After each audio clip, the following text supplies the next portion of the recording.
누가복음 16장 14절부터 31절 말씀입니다. 바리새인들은 돈을 좋아하는 자들이라 이 모든 것을 듣고 비웃거늘 예수께서 이르시되 너희는 사람 앞에서 스스로 옳다 하는 자들이나 너희 마음은 하나님께서 아시나니 사람 중에 높임을 받는 그것은 하나님 앞에 미움을 받는 것이니라. 율법과 선지자는 요한의 때까지요 그 후부터는 하나님 나라의 복음이 전파되어 사람마다 그리로 침입하느니라. 그러나 율법의 한 획이 떨어짐보다 천지가 없어짐이 쉬우리라. 무릇 자기 아내를 버리고 다른 데 장가드는 자도 간음함이요 무릇 버림받은 당한 여자에게 장가드는 자도 간음함이니라. 한 부자가 있어 자색 옷과 고운 베옷을 입고 날마다 호화롭게 즐기더라. 그런데 나사로라 이름하는 한 거지가 헌대투성이로 그의 대문 앞에 버려진 채 그 부자의 상에서 떨어지는 것으로 배불리려 하매 심지어 개들이 와서 그 헌대를 핥더라. 이에 그 거지가 죽어 천사들에게 받들려 아브라함의 품에 들어가고 부자도 죽어 장사되매 그가 음부에서 고통 중에 눈을 들어 멀리 아브라함과 그의 품에 있는 나사로를 보고 불러 이르되 아버지인 아브라함이여 나를 긍휼히 여기사 나사로를 보내어 그 손가락 끝에 물을 찍어 내 혀를 서늘하게 하소서. 내가 이 불꽃 가운데서 괴로워하나이다. 아브라함이 이르되 예 너는 살았을 때에 좋은 것을 받았고 나사로는 고난을 받았으니 이것을 기억하라. 이제 그는 여기서 위로를 받고 너는 괴로움을 받느니라. 그뿐 아니라 너희와 우리 사이에 큰 구렁텅이가 놓여 있어 여기서 너희에게 건너가고자 하되 갈 수 없고 거기서 우리에게 건너올 수도 없게 하였느니라. 이르되 그러면 아버지여 구하노니 나사로를 내 아버지의 집에 보내소서. 내 형제 5이 있으니 그들에게 증언하게 하여 그들로 이 고통받는 곳에 오지 않게 하소서. 아브라함이 이르되 그들에게 모세와 선지자들이 있으니 그들에게 들을지니라. 이르되 그렇지 아니하니이다. 아버지 아브라함이여 만일 죽은 자에게서 그들에게 가는 자가 있으면 회개하리이다. 이르되 모세와 선지자들에게 듣지 아니하면 비록 죽은 자 가운데서 살아나는 자가 있을지라도 권함을 받지 아니하리라 하였다 하시니라. 아멘. 네, 오늘 말씀 좀 길었습니다. 그리고 준비하면서 어디까지 이야기를 하고 어디는 좀 생략을 해야 될까 고민을 좀 많이 했고, 그다음에 읽으면서도 지금 여기는 빠뜨리지 말걸 하는 생각들을 사실 좀 많이 했지만 여러분들하고 같이 제가 그 약속했던 것처럼 온라인으로 예배하는 게 결코 쉽지 않으니까 최대한 줄여서 좀 짧게 설교를 해보도록 하겠습니다. 짧게 될지 모르겠어요. 자, 15장에서 시작된 예수님의 비유가 오늘 본문까지 계속되고 있죠. 그리고 예수님은 오늘 본문까지 비유로 말씀을 하시고 17장에서 잠시 쉬었다가 다시 18장에서 또 비유를 말씀하십니다. 15장에서 시작된 예수님의 비유가 오늘 본문까지 쭉 일관성을 가지고 있고 한 영혼을 대하시는 예수님의 마음이라는 주제를 공유하면서 관점과 대상을 조금씩 달리하여 그 비유가 계속해서 진행이 됐었어요. 우리가 가진 이 재물에 대한 일반적인 질문, 일반적인 생각이라고 하면 무엇일까? 어떻게 하면 재물을 많이 모을 수 있을까? 어떻게 하면 재물을 많이 가질 수 있을까인 것 같아요. 그러나 우리가 조금만 진지하게 생각을 해보면, 신앙적으로 접근해 본다면 어떻게 많이 모으고 가질 수 있을까라는 질문보다는 어떻게 하면 가진 것을 올바로 사용할 수 있을까가 되어야 한다는 것이죠. 자, 오늘 본문을 보면 지난주에 불의한 청지기, 그 청지기는 예수님이라고 했죠. 다른 사람이 아니라. 어떻게 예수님께 불의하다라고 하는 불경한 표현을 쓸 수 있습니까?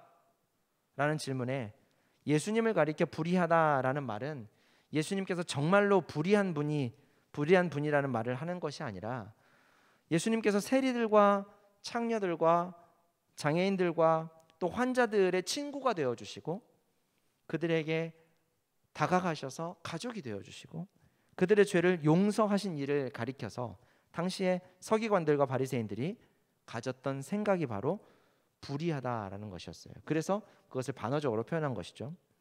그러니까 사실 예수님의 행위야말로 진정으로 의로운 것인데 예수님의 의로운 행위를 자신들의 기준과 생각에 맞지 않다고 해서 배척하고 불의하게 여겨서 결국 그들은 예수님을 십자가에 못 박아 버리죠. 그런 서기관 바리새인들의 생각을 꼬집고 있는 것이다라는 것입니다. 누가 그들의 생각을 꼬집고 있습니까? 바로 예수님이죠. 예수님의 비유는 예수님께서 자신에 대해 설명하실 때 비유로 들어서 지금 설명을 하고 계신다라는 것을 명심하셔야 돼요. 불의한 청지기가 불의한 취급을 받을 수밖에 없었던 이유가 무엇이라고 그랬어요? 주인의 재산을 낭비했기 때문이었죠.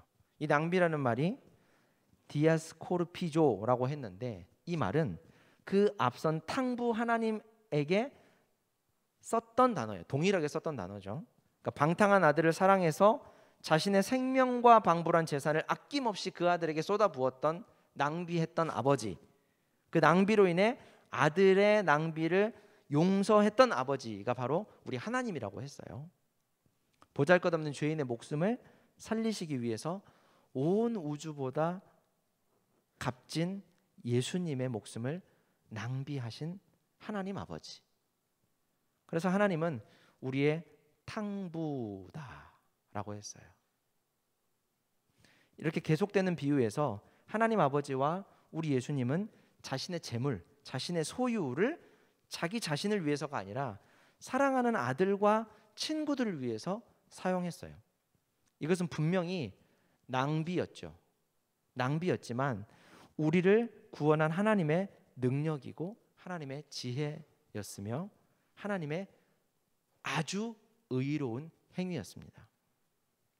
예수님의 이런 비유를 모두 다 들은 서기관과 바리새인들의 반응이 어땠습니까? 14절 말씀이에요.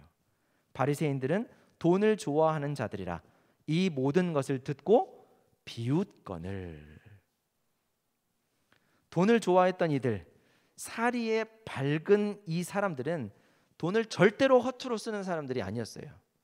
그들은 성전에 세금을 낼 때도 하나님을 사랑하는 마음과 이웃을 사랑하는 마음으로 하지 않았습니다. 그러면요, 철저하게 율법을 지키기 위한 행위로서 했던 거예요. 그렇다면 율법은 왜 지켰습니까? 그 율법의 행위로 자신들의 구원이 지켜진다고 여겼기 때문이죠.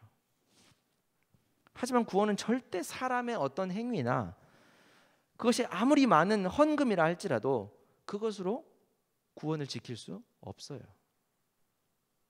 아무리 많은 헌금이라 할지라도 그 헌금이 하나님께 구원을 지키기 위한 어떤 대가나 로비의 명목으로 하나님께 받아들여질 수 있을 거라고 생각합니까?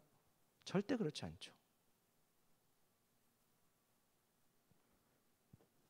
오직 구원은 계획하시고 허락하신 하나님께서 처음부터 마지막까지 단 한 가지도 빠뜨리지 않고 하나님이 하시는 거예요. 시편 121편 말씀을 한번 읽어드릴게요. 잘 들어보세요. 내가 산을 향하여 눈을 들리라. 나의 도움이 어디서 올까? 나의 도움은 천지를 지으신 여호와에게서로다. 여호와께서 너를 실족하지 아니하게 하시며 너를 지키시는 이가 졸지 아니하시리로다. 이스라엘을 지키시는 이는 졸지도 아니하시고 주무시지도 아니하시리로다. 여호와는 너를 지키시는 이시라. 여호와께서 내 오른쪽에서 내 그늘이 되시나니 낮에 해가 너를 상하게 하지 아니하며 밤의 달도 너를 해치지 아니하리로다. 여호와께서 너를 지켜 모든 환난을 면하게 하시며 또 내 영혼을 지키시리로다. 여호와께서 너의 출입을 지금부터 영원까지 지키시리로다. 여호와께서 우리의 출입을 언제까지 지키시리로다? 영원까지 지키시리로다. 중간에 잠깐 나갔다 오실까요? 아니요. 단 한순간도 자리를 비우시는 일이 없이 영원까지 우리를 지키시리로다. 자, 이런 바리새인들에게 예수님께서 말씀하십니다. 너희는 사람 앞에서 스스로 옳다 하는 자들이나 너희 마음을 하나님께서 아시나니 사람 중에 높임을 받는 그것은 하나님 앞에 미움을 받는 것이라. 율법과 선지자는 요한의 때까지요, 그 후부터는 하나님 나라의 복음이 전파되어 사람마다 그리로 침입하느니라. 그러나 율법의 한 획이 떨어짐보다 천지가 없어짐이 쉬우리라. 바리새인들은 율법을 지킴으로, 즉 자신들의 재물을 드림이 철저하게 구원이라고 하는 대가를 얻기 위한 행위였다고 그랬죠. 그들의 철저한 그 행위는 사람들에게 높임을 받고 칭찬을 듣는 행위였어요. 그러나 하나님 앞에서는 미움을 받을 수밖에 없는데, 그 이유는 무엇이냐면 바로 세례 요한이 와서 선포한 그리스도 예수께서 가져오신 하나님의 나라의 복음 때문에 그랬다는 거예요. 요한이 선포한 그리스도 예수의 나라는 대가 없이 은혜로, 선물로 주어지는 나라였기 때문에 죄인들에게는 복음이었지만 자신을 죄인으로 인식하지 않는 이들에게는 괴상한 이단적 사설에 불과했던 것이죠. 어떤 사람이 하나님 앞에서 자신의 정체성을 인식하는 것은 어디서 적나라하게 드러나냐면, 아이러니하게도 기도할 때 드러난다고 우리 예수님께서 말씀하셨어요. 누가복음 18장 13절 말씀 읽어드릴게요. 세리는 멀리 서서 감히 눈을 들어 하늘을 쳐다보지도 못하고 다만 가슴을 치며 이르되 하나님이여 불쌍히 여기소서 나는 죄인이로소이다 하였느니라. 그런데 반해 바리새인들은 어떻게 기도를 했습니까? 바리새인들은 서서 따로 기도하여 이르되 하나님이여 나는 다른 사람들 곧 토색, 불의, 간음을 하는 자들과 같지 아니하고 이 세리와도 같지 아니함을 감사하나이다. 나는 일에 2번씩 금식하고 또 소득의 11조를 드리나이다 하고, 세리는 멀리 서서 감히 눈을 들어 하늘을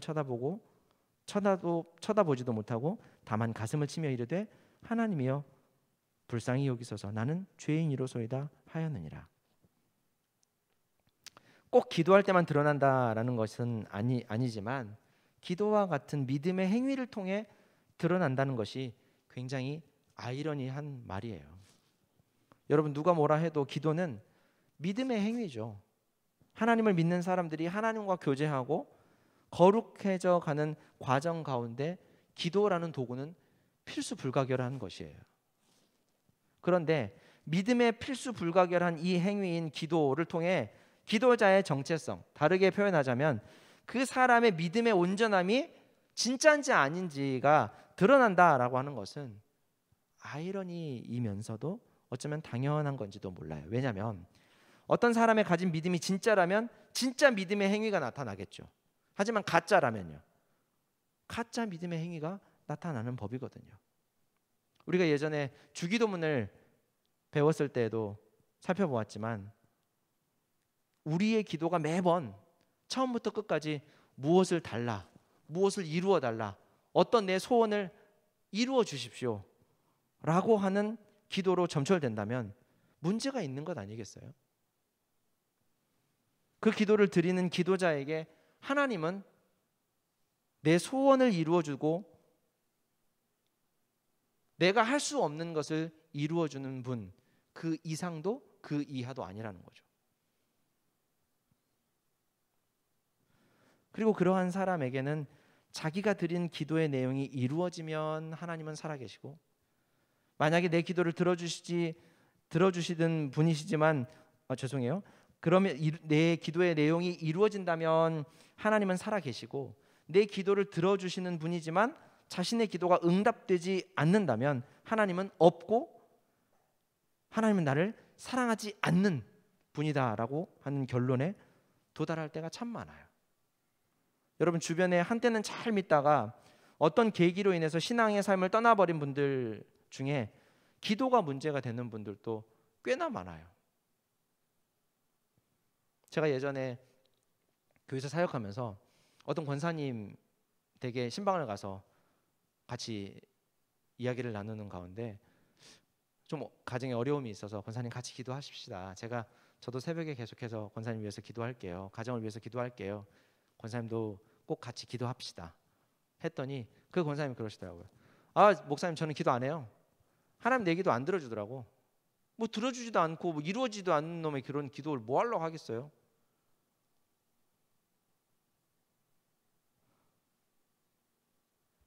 어떻게 얘기를 해야 될지 모르겠더라고요.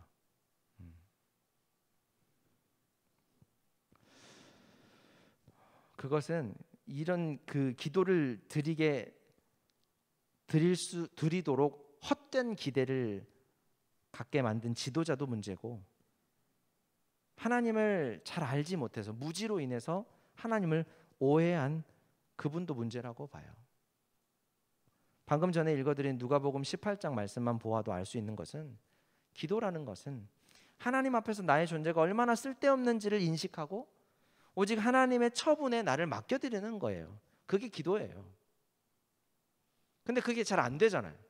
사람이라는 존재는 자기가 제일 세상에서 제일 잘난 사람이라, 제일 위대한 존재라, 그래서 하나님 앞에 나를 말로는 겸손하게 아무것도 아닙니다 라고 하지만 실상 그런 고백을 하고 돌아서서는 어떻게 살아가요? 하나님이 내 하나님이고 하나님이 내 주인이라고 생각하지 않고 내가 나의 삶의 주인이 되고 하나님이 되어서 내 마음껏 살잖아요.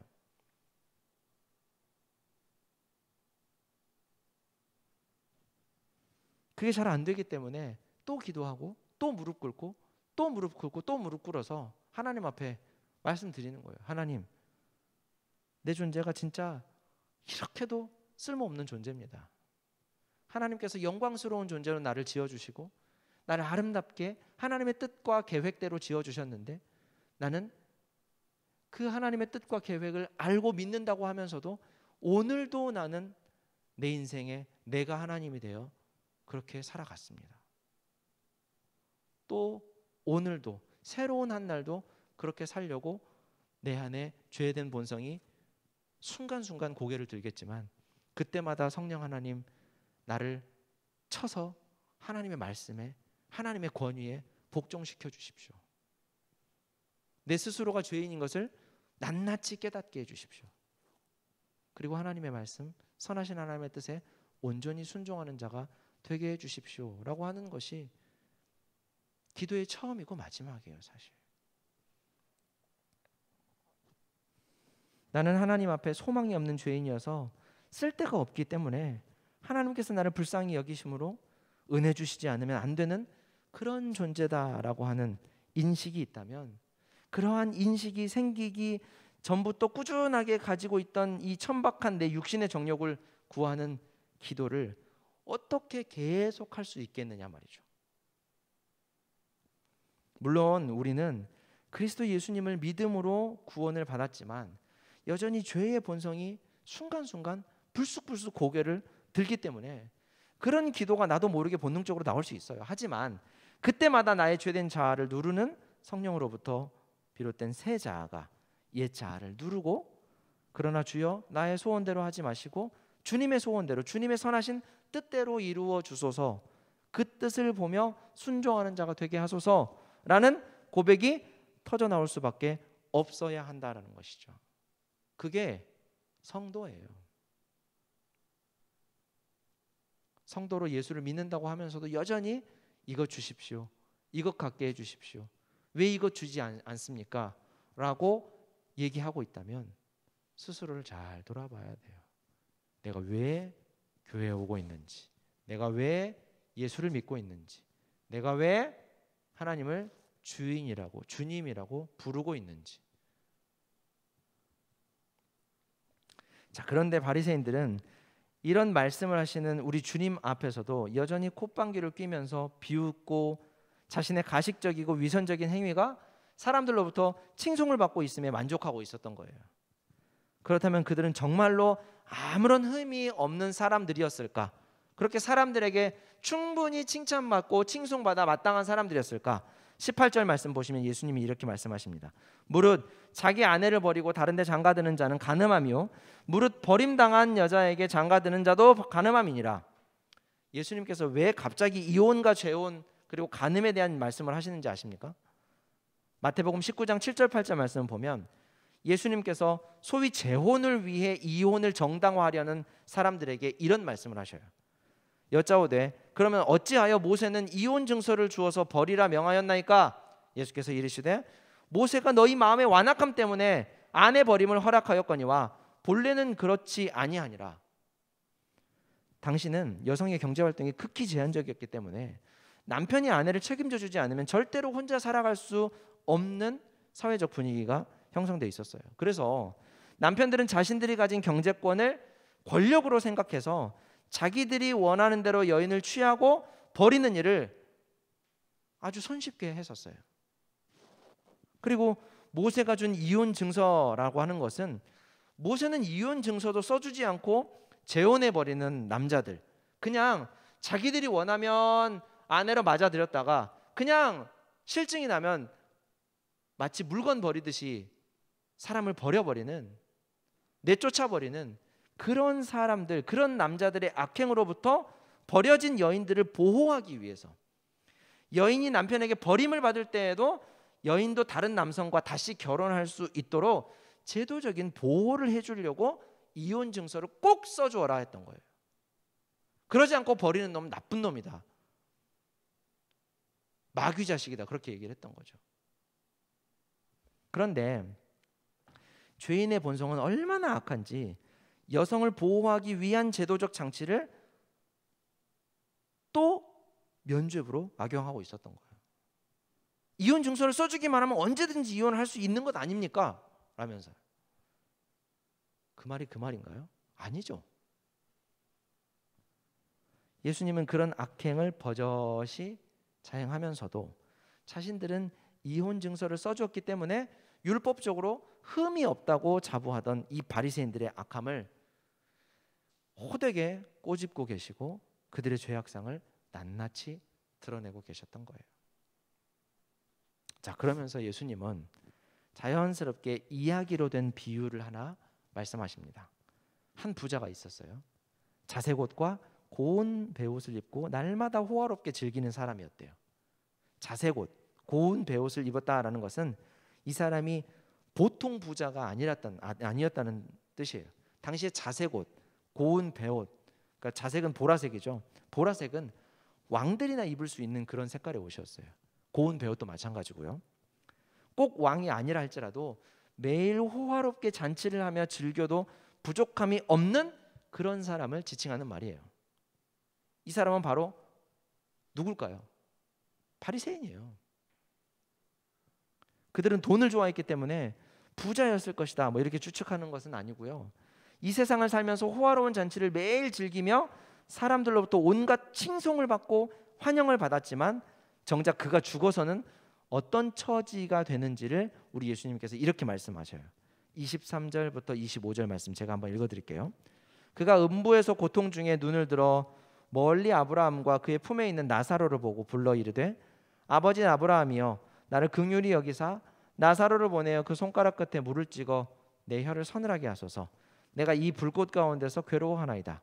아브라함이 이르되 예 너는 살았을 때 좋은 것을 받았고 나사로는 고난을 받았으니 이것을 기억하라. 이제 그는 여기서 위로를 받고 너는 괴로움을 받으니라. 흔히 우리가 생각하는 이 지옥에 가게 된 거예요. 이 세상에서 부족할 것이 없고 남부러울 것이 없었던 부자는 지옥에 가서 불꽃 가운데 고통을 받으며 물 한 방울이 아쉬운 처지가 됐어요. 이 세상을 살 때는요, 물 한 방울이 뭐예요? 부어라 마셔라 했죠. 그가 이렇게 된 이유가 무엇이었습니까? 오늘 본문 27절부터 31절 말씀이에요. 이르되 그러면 아버지여 구하오노니 나사로를 내 아버지 집에 보내소서. 내 형제 5이 있으니 그들에게 증언하게 하여 그들로 이 고통받는 곳에 오지 않게 하소서. 아브라함이 이르되 그들에게 모세와 선지자들이 있으니 그들에게 들을지니라. 이르되 그렇지 아니하니이다. 아버지 아브라함이여 만일 죽은 자에게서 그들에게 가는 자가 있으면 회개하리이다. 이르되 모세와 선지자들에게 듣지 아니하면 비록 죽은 자 가운데서 살아나는 자가 있을지라도 권함을 받지 아니하리라 하였다 하시니라. 조금 길게 읽어봤지만 결국 부자가 지옥에 가게 된 한 가지 이유는 회개하지 않았기 때문이죠. 그래서 부자는 자신의 5 형제가 아직 살아있을 때 회개하여 자신이 있는 지옥에 오지 않게 해달라고 부탁을 하죠. 만약에 죽어서 지금 아브라함 품에 안겨있는, 환원하면 천국에 들어간 나사로를 형제들에게 보내준다면 그들이 나사로를 보고 회개하여 자신과 같은 처지가 되지 않을 것이다 라고 부탁을 한 거죠. 갑자기 등장한 나사로는 누굽니까? 20절에서 보면 나사로는 어떤 사람이었어요? 거린이었죠. 거린. 그것도 헌데투성이였다라고 하는 것을 보면 씻을 수 없는 어떤 병을 가지고 있었던 사람 같아요. 그 사람이 부자의 집 대문 앞에 버려져 있었대요. 그리고 부자의 상에서 떨어지는 것을 주워 먹으면서 배를 채워야 했던 아주 안타까운 사람이었죠. 부자 곁에는 잔치를 즐기는 많은 사람들이 있었지만 나사로의 곁에는 그의 상처로 가득한 그 피부를 핥고 있는 개들밖에 주변에 아무도 없었대요. 살아있을 때 부자의 처지와 나사로의 처지는 아주 극명한 대조를 이루고 있죠. 부자는 매일 호화로운 잔치를 즐길 친구들이 주변에 즐비했어요. 그는 자신의 재물을 가지고 오로지 자신의 기쁨과 즐거움을 위해서 마음껏 사용했습니다. 잔치 자체가 나쁜 건 아니죠. 축하할 일이 있으면 잔치해야죠. 기쁜 일이 있으면 잔치해야죠. 우리가 앞서 보았던 것처럼 잃은 양을 찾고 잃은 드라크마를 찾고 잃었던 아들을 찾았다면 당연히 잔치해야죠. 그죠? 하지만 이 부자는 잔치를 위한 잔치, 자신의 즐거움만을 위한 잔치를 매일, 그것도 아주 호화롭게 치르면서 살았대요. 탕부와 불의한 예수님과는 완전히 반대로 재물을 사용했다라는 것을 볼 수 있죠. 그에 비해 나사로는 잔치를 할 수가 없었어요. 잔치를 할 만한 재물도 없었을 뿐만 아니라 그의 삶에 축하받을 일도 없고 그의 삶에는 기쁜 일도 없었어요. 그의 유일한 친구는 누구라 그래요? 자신의 상처에 벌레가 생긴 그 상처를 핥고 있는 개, 그 개를 가리켜서 친구라고 말할 수밖에 없지만 그 개 외에는 나사로를 기꺼이 가까이 하는 사람이 아무도 없었다라는 거예요. 이는 마치 자기 의로 부했던 바리새인들이 자기들끼리만 어울리고 식사하며 사람처럼 취급하지 않고 마치 개처럼 부정하게 여겼던 세리, 창녀, 환자, 장애인들을 비유하고 있는 것과 똑같죠. 천국은 오직 회개하여 그리스도 예수를 믿는 믿음의 사람들이 들어가는 곳이에요. 신분, 과거, 혈통, 재물의 많고 적음, 학식의 많고 적음과는 아무런 관계가 없어요. 오직 회개하여 믿음으로 가는 것이 바로 천국이죠. 그래서 나사로로 대변되는 세리, 창녀, 환자, 장애인들은 이 세상을 살아가는 동안에는 자기 의로 부했던 이들의 눈에는 어떤 처지였어요? 개 같은 처지들이었죠. 그래서 그 개 같은 사람들끼리, 그 처지들끼리 모여서 살았지만 그들이 회개하여 그리스도 예수를 믿게 되었을 때에는 이전의 삶에 대해서는 두 번 다시 묻지 않으시고 아브라함의 품에 안길 수 있게 되었다라는 것이죠. 이 아브라함의 품이라는 것은 구약에도 얘기 많이 하고 그리고 유대교 옛날 전통에도 많이 기록되어 있는데 아브라함을 믿음의 조상이라고 얘기하잖아요. 그래서 믿음의 사람들이 천국에 가는 것을 가리켜서 아브라함의 품에 안겼다라는 표현을 많이 써요. 자, 어쨌거나 반대로 살아있을 때 부족함이 없었던 부자는 회개와 믿음은 필요가 없었어요. 그들 앞에 계시는 예수님을 보고도 오히려 그분이 불의하다면서 그를 죽일 궁리를 했고 함정을 놓았으며 결국에 아직 일어나지는 않았지만, 아직 우리가 읽고 있는 본문에서는 일어나지 않았지만 결국에 십자가에 그분을 못 박아 죽여버리죠. 예정이라는 교리에 입각해서 이들이 죽어서 회개할 일은 만무하겠지만 선지자들을 보냈고 그 선지자들의 예언의 실체이신 그리스도 예수님을 보고도 회개하지 않았다면 더 이상의 기회는 없다라고 하는 것을 확실하게 하고 있는 거예요. 29절 30절 말씀입니다.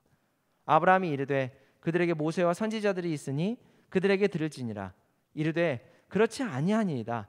아버지 아브라함이여 만일 죽은 자에게서 그들에게 가는 자가 있으면 회개하리이다. 우리가 작년에 포스트 코로나 특강 때 살펴본 누가복음 20장 말씀요. 포도원 농부의 비유에서 말하듯이 예수 그리스도 이후에는 그분보다 더 온전한 회개의 선지자가 없어요. 그분 이후에 최종적인 회개의 메신저는 다시 오지 않습니다. 그런 분이 존재하지도 않고요. 예수 그리스도를 보고 회개하지 않고 예수 그리스도를 보고도 믿지 않는 사람이라면 그 어떤 선지자나 그 어떤 기적을 보고도 회개와 믿음에 이를 수 없어요. 그것은 한 사람이 자신의 죄인됨을 깨닫고 그리스도를 믿고 의지하게 하시는 성령 하나님의 사역만 보아도 분명하게 알 수 있죠. 성령 하나님은 오로지 예수를 그리스도로 믿게 해 주시는 분이에요. 여러분 명심하십시오. 예수 그리스도 이후로는 다른 어떤 선지자나 구원자가 오지 않아요. 오랜 옛날 구약의 모든 선지자들이 했던 말, 오시리라, 보내시리라 예언했던 모든 메시지의 초점은 바로 예수님을 향해 있었어요. 예수님 이후에 회개를 외치는 모든 사람은 예수 그리스도를 의지함으로 하는 거예요. 예수 그리스도께서 유일한 구원자이심을 믿고 그분께 돌이키라는 얘기를 하고 있는 거예요. 다른 회개, 다른 선지자, 다른 구원자, 다른 복음 없어요. 바울은 단호하게 얘기하죠. 그런 것들을 전하는 자들은 저주받을 거라고.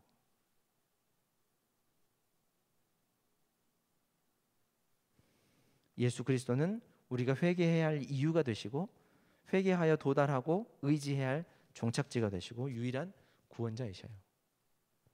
자, 사랑하는 여러분, 오늘 우리 주님께서는 이 비유의 말씀, 재물에 대한 가르침을 통해서 방탕한 아들을 위해 모든 것을 허비한 탕부와 주인의 재물을 허비하면서까지 하나님 앞에서 죄의 빚을 진 이들을 용서해 준 불의한 예수님의 재물 사용법과 세상에서 칭찬받고 사랑받는 자들의 재물 사용법, 이 두 재물 사용법을 비교하고 계셔요.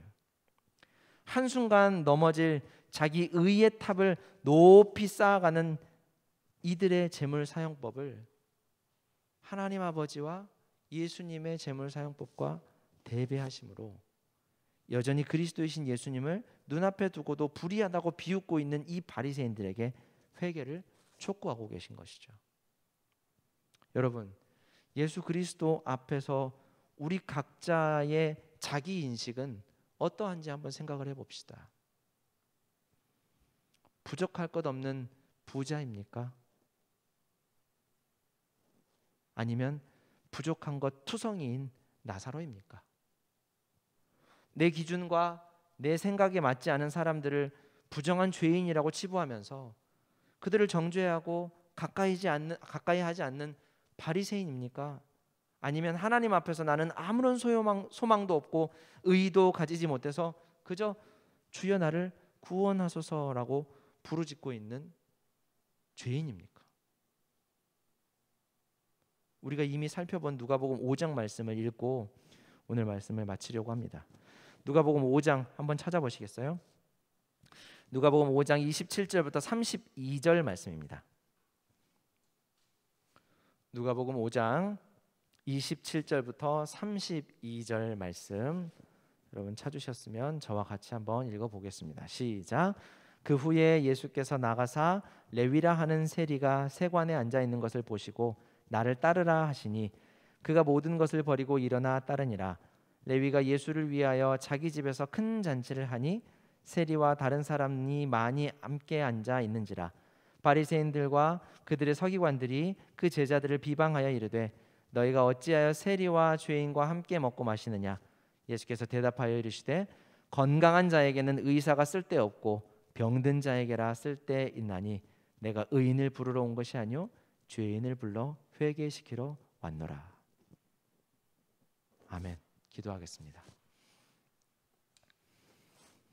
사랑과 은혜가 풍성하신 하나님 아버지, 오늘도 우리에게 비유를 통해 우리 하나님이 우리를 어떻게 생각하시고 우리를 위해 무엇을 희생하시면서까지 우리에게 영원한 생명을 주셨는지 깨닫게 하시고 가르쳐 주시니 참으로 감사합니다. 우리 주님께서는 의인을 부르러 온 것이 아니요 죄인을 불러 회개시켜 하나님의 백성 삼으시려고 오셨다고 하는 것을 우리가 다시 한번 우리 마음속에 새기며 하나님 앞에서 한껏 높아진 우리의 교만한 마음들이 말씀으로 우리를 처 복종시키고 정말 밑바닥까지 낮아져서 하나님께 온전한 순종으로 나아갈 수 있는 하나님의 백성 삼아 주셔서 매일의 삶 가운데 주의 은혜 안에 깊이 잠겨 있는 하나님의 백성들이 다 되게 하여 주옵소서. 한 주간 우리의 삶을 우리 하나님께서 온전히 지켜주시고 학교와 가정과 일터 가운데서 우리 하나님의 인도하심, 우리 하나님의 섭리하심을 세심하게 경험하며 우리 삶 속에 하나님을 향한 찬송과 감사가 넘쳐나게 하시고 우리가 때론 이해할 수 없는 일들이 일어날지라도 우리 하나님의 인도하심을 기대하고 바라보면서 하나님만 온전히 의지하는 우리 모두가 되게 하여 주옵소서. 7월 우리가 셀별로 돌아가면서 출석을 하기 위해 기도하고 준비 중에 있습니다. 우리 하나님 청년들의 안전, 건강 지켜주시고 청년들의 마음과 인식을 또 새롭게 하여 주시고 또 도전하여 주셔서 함께 예배하는 일, 그것이 우리에게 얼마나 기쁨이 되고 얼마나 감사가 되는지를 알게 하시되 우리 함께 우리 이웃들과 안전하게 아름다운 모습으로 이웃을 사랑하며 예배할 수 있는 지혜로운 하나님의 사람들이 되게 하여 주옵소서. 이 시간도 전 세계에 고통하고 있는 이들을 우리 하나님께서 긍휼히 여겨주셔서 코로나로 아픈 이들, 또 그들을 돌보고 있는 의료진들, 특별히 인도와 남미의 어려운 상황 우리 하나님께서 돌보아 주셔서 저들의 생명을 우리 하나님께서 귀히 여겨주시고 한 영혼이라도 건져낼 수 있도록 위정자들과 의료진들 또 힘쓰고 있는 모든 이들에게 지혜와 능력을 더하시옵소서. 미얀마의 엄중한 상황과 또 광주 건물 붕괴 피해자 유가족들과 얼마 전 물류센터 화재로 유명을 달리한 소방관의 유가족들, 어려운 가운데 슬픔과 고통과 아픔이 연이어지고 있는 이 세상을 우리 하나님께서 긍휼히 여겨주시고 우리가 안타까워만 하지 않고 이웃을 사랑하는 마음으로 저들을 위로하고 저들을 돕고 섬길 수 있는 우리 모두가 되게 하여 주옵소서. 감사한 마음으로 하나님 앞에 예물을 드린 손길 위에도 믿음의 복을 풍성하게 더하여 주시고 주님의 일을 위해 우리의 가장 아끼는 것, 우리에게 가장 소중한 것, 피와 땀으로 일구어낸 것들을 기꺼이 내어드려 주의 영광을 위해서 사용하고자 하오니 주여 우리를 주님 앞에 서는 그날까지 온전히 사용하여 주옵소서. 주 예수 그리스도의 은혜와 하나님 아버지의 크신 사랑과 성령 하나님의 감동 감화하심이 우리 주님 앞에서 우리는 언제나 죄인이고 우리를 부르러 와서 우리를 회개시키시고 하나님의 백성 삼아 주신 주님의 그 크신 은혜를 간절히 기대하며 의지하며 살기를 소원하는 동산교회 청년부와 산부 예배 참여한 모든 성도들 위해 지금부터 영원토록 함께 있을지어다. 아멘.